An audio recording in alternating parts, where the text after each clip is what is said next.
When I first launched my podcast, I mean, the day that the show went live, I knew a best practice was to share about it, right? I think that we all know that's fairly obvious. We launched a new show, we're doing something new, we should share about it.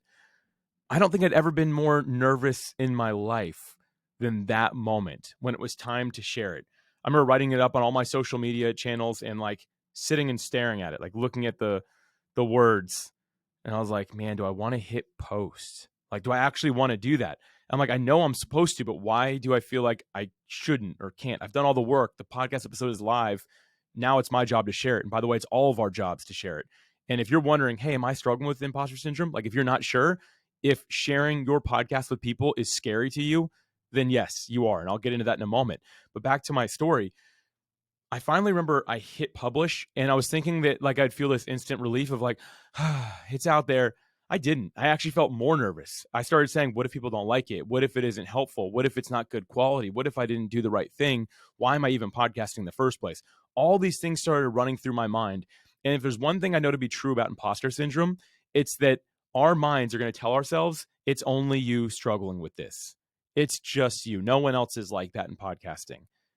And that's a complete lie.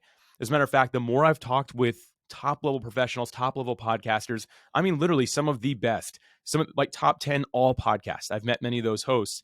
There's not many of them. There's only 10 of them, right? But I've met them and I've had conversations with them about this.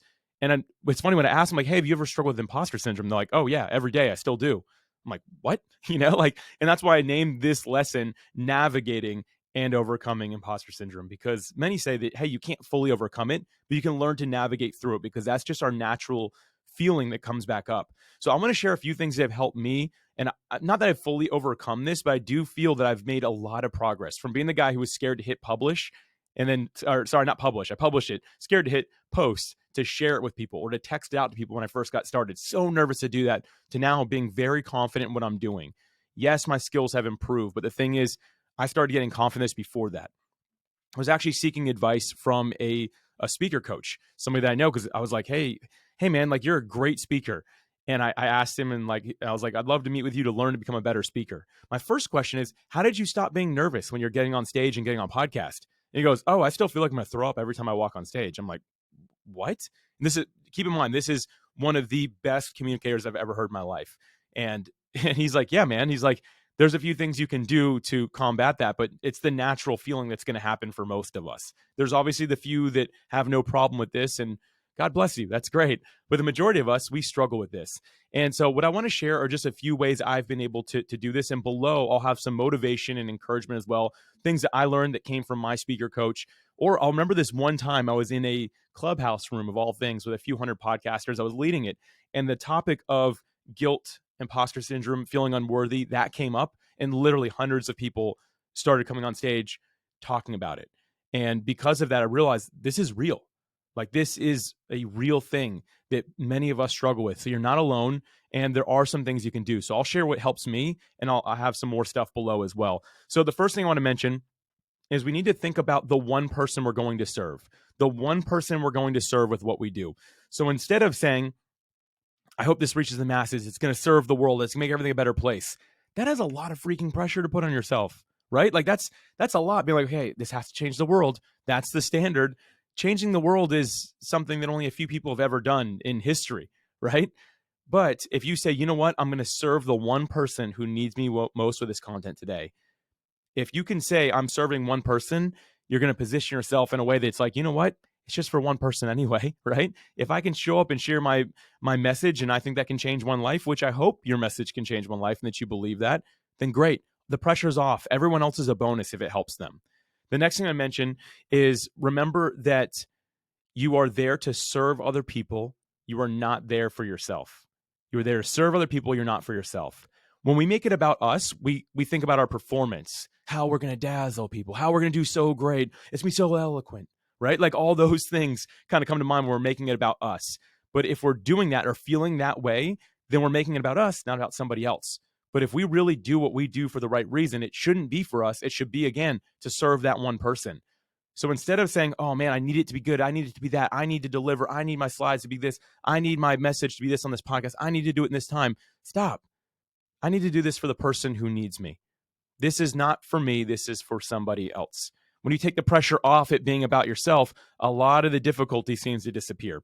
The next thing I'm going to mention here, this will be my last one on this point, is something that same speaker coach gave me. He said, when you feel nervous, start telling yourself you're not nervous, you're excited. Oddly enough, the chemicals in our body and our mind that are released when we're nervous are almost exactly the same as the chemicals of excitement.